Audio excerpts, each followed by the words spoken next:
Disclaimer. This story is not meant to belittle single mothers nor people with mental illness, and yes, I do love my mom, but this was a story about how things can come back to bite you. So just some backstory here. My parents divorced when I was just in kindergarten, so no more than 6. My mom got full custody of us and she suffered from mental illness.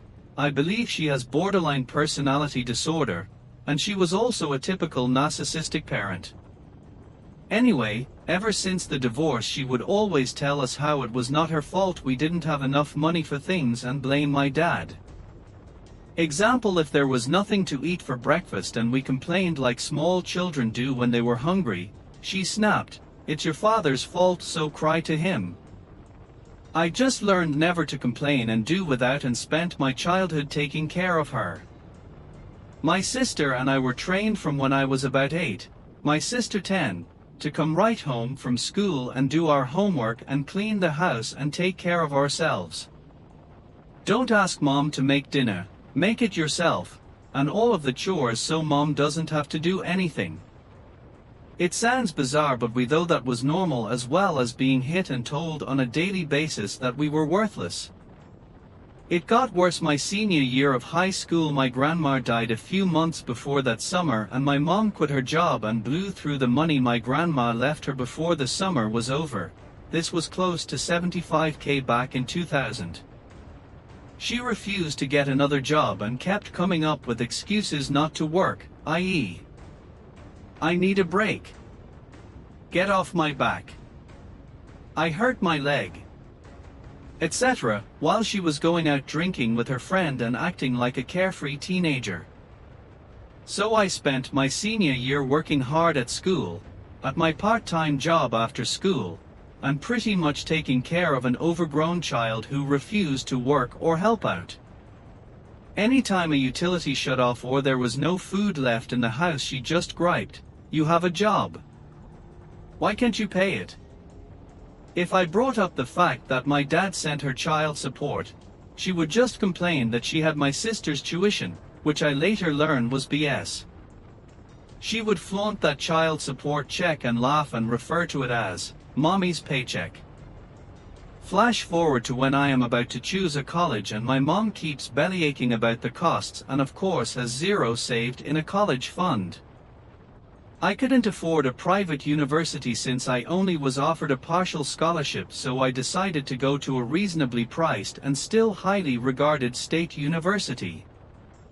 My freshman year I was pretty much able to swing the cost of tuition and room and board.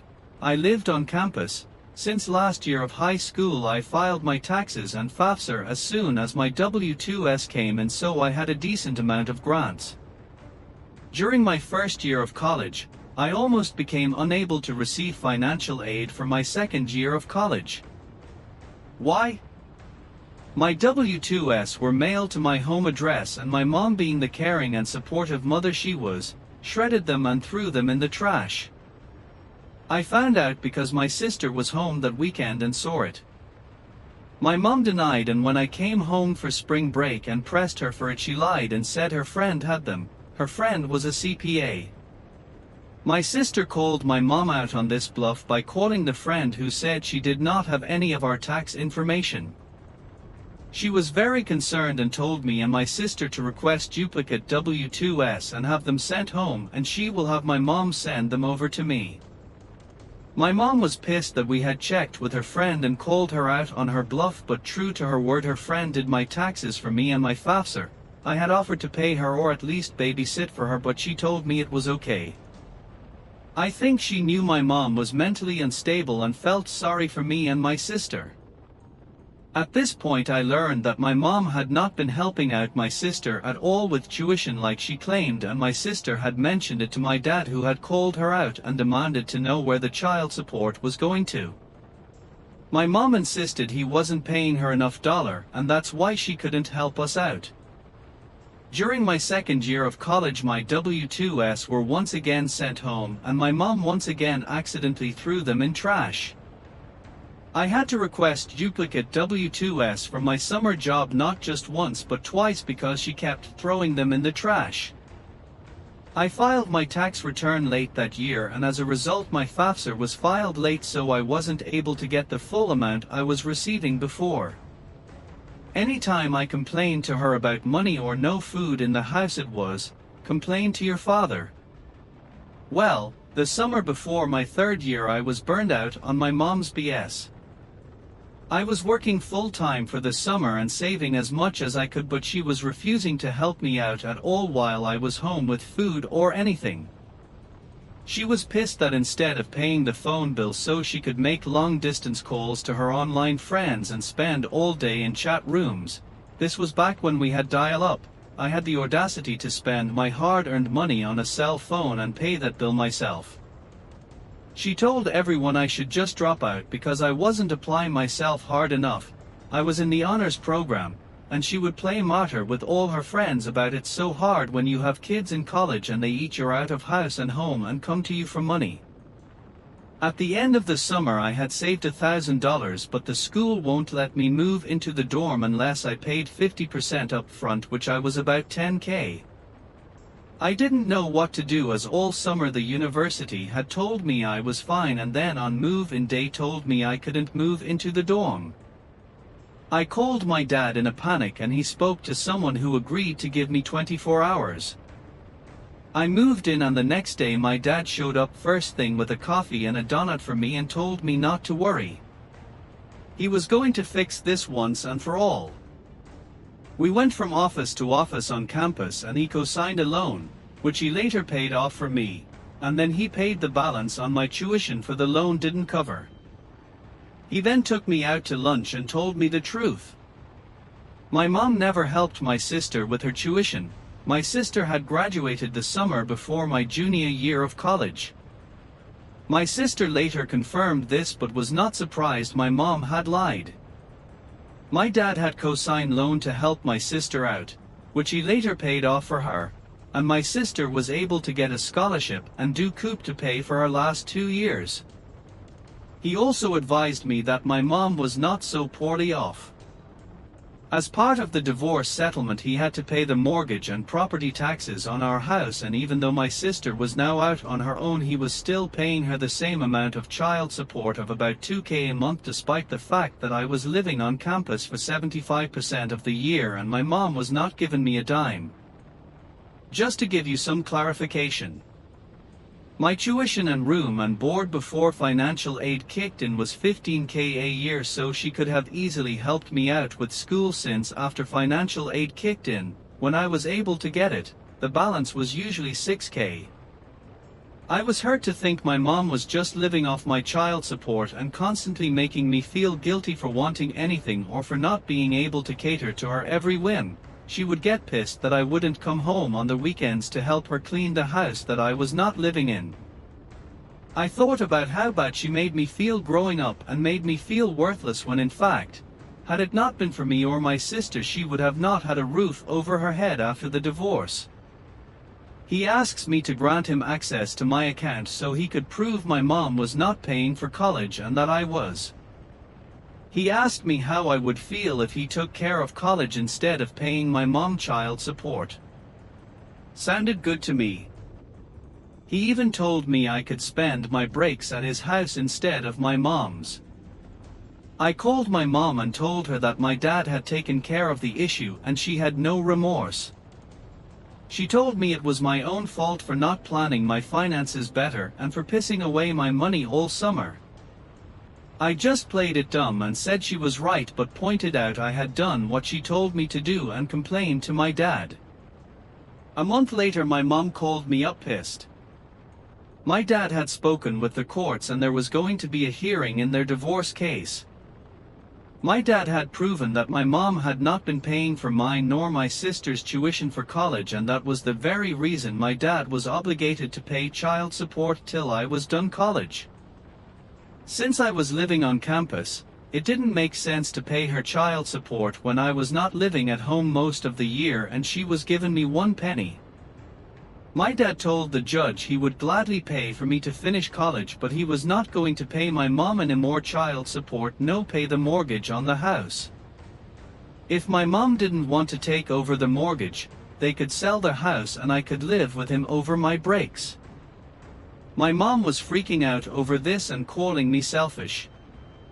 I just reminded her that my tuition must cost a lot more than what she got in child support since she was never able to help me with costs of school. She just kept laying guilt trips on me about how I was selfish because she didn't get to go to college right after high school and how she never got to have 4 carefree years of college. I pointed out to her that she had not worked since my grandma died about 3 years ago and that I was working and going to school at that time while she got to live a carefree life. She pretty much ripped me a new one at that point. She tried to get back at my dad by not paying utilities on the house to make it seem like she needed the money. She then told me that the electric and water were now shut off, so if I wanted to come home for winter break I needed to help her out. She had moved in with her boyfriend at his condo. I just told her that I would miss her but that I would just go to my dad's for winter break.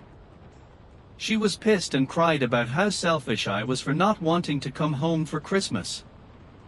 Side note: the Christmas before my present was throwing out many of my personal belongings. Why? My mom was pissed off at me that I didn't want to come home one weekend to help her clean because to get home I had to take 2 buses, 2 trains, spend $20 one way and wait for her to hopefully remember to pick me up at the train station, which was a whole 20-minute drive for her after I had traveled for 4 to 5 hours because I had finals, and I told her I would help clean for the holidays once I came home for winter break. Her response: she took all of my things, threw them in boxes and threw them out on the front lawn. Most of my things were destroyed by being left on in the rain and I away most of them. I told my mom that I would come and visit her over my winter break once she got the utilities turned on. I told my dad what was going on and he said he and my stepmom and my half-brother and sister were thrilled I was going to stay with them for winter break and he can get me a job in his office as well for winter break. He also called my mom and reminded her that the child support had not stopped, and they were going to list the house in a few months, so what was this nonsense about the utilities being shut off? She was pissed but magically came up with the money to turn them back on. That spring my dad took officially by the court took over my college tuition, and he even made sure I got my full financial aid since he had picked up W-2s for me. My mom lost her child support and was told by the judge that she'd better cooperate with the sale of the house and keep up with the utility bills, etc. So it would sail. Her boyfriend moved in with her till their house sold and she moved to another time zone. The real kicker? It was cheaper for my dad to pay college costs than to pay her child support. To summarize, my mom abused and exploited me and I got my revenge by causing her to lose her child support and free rent by doing what she told me to do for years. Complain to my father. No regrets. Edit. So many comments and upvotes. Thanks. Some of you have asked, are things better now? Depends on what you mean. I am not as close to her as I am father and stepmom, whom I grew closer to after college and still close to this day, but I still have a relationship with her. We talk, but I have learned not to trust her because she will let me down. A couple of years ago we were supposed to meet for my birthday and she stood me up. Now I don't include her at all when I plan birthdays or holidays. And some have asked how she treated us growing up. She wasn't 100% bad, but her bad moments were pretty bad. Granted, I have met a lot of people who have had it worse, so I try to remember that. After college she was trying to pull the same pity cards she had when I was in school. This time she was trying to convince me to move from NJ to TN. She had moved before my last year of college to a different time zone and didn't even bother to tell me or my sister. She just took off. I liked the area and told her I would see if I can find a job and would consider taking her up on her offer to live in her guest room temporarily. She right away started laying me on a guilt trip and I hung up. She then called my sister and complained about how I have a daughter that doesn't want to take care of me. My sister and I both laugh about that. She wasn't even 50, perfectly healthy and refused to work. No way was I going to move in and take care of her. She pretty much spent most of my adult life in and out of mental hospitals and trying to convince us that either we want to live with her or we want her to live with us. She moved into my grandparents' old house in Philly. They passed away years ago. Didn't keep up with the repairs and had to sell it for less than what she felt it was worth. Wound up staying in various relatives' guest rooms and coming up with excuses not to work, and finally wore out her welcome at so many people's houses that she wound up in the hospital and then in a shelter and now lives in subsidized housing. It's a cute apartment and is like a loft style, but guess what? She still complains about how bad she has it and how no one wants to take her in. LOL. Thanks again for all of the kind words, upvotes, and messages. I know I grew up in a less than perfect situation, but I always remind myself that there are many others who have had it worse. I at least have my father and my sister. And that going through something like that has taught me to be strong and to rely on myself.